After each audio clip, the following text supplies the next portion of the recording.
أو فساد في الأرض فكأنما قتل الناس جميعا ومن أحياها فكأنما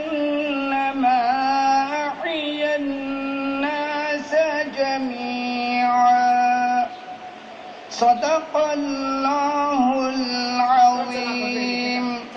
অনুবাদ হচ্ছে, কেউ কাউকে নরহত্যার অপরাধ ব্যতীত হত্যা করলে সে যেন গোটা মানব জাতিকে হত্যা করল, আর কেউ কারো প্রাণ বাঁচালে সে যেন গোটা মানব জাতিকে বাঁচালো। সূরা মাইদা আয়াত 32। বারাকাল্লাহু লানা ওয়া লাকুম ফিল কুরআনিল কারীম। আসসালামু আলাইকুম ওয়া রাহমাতুল্লাহি ওয়া বারাকাতুহু।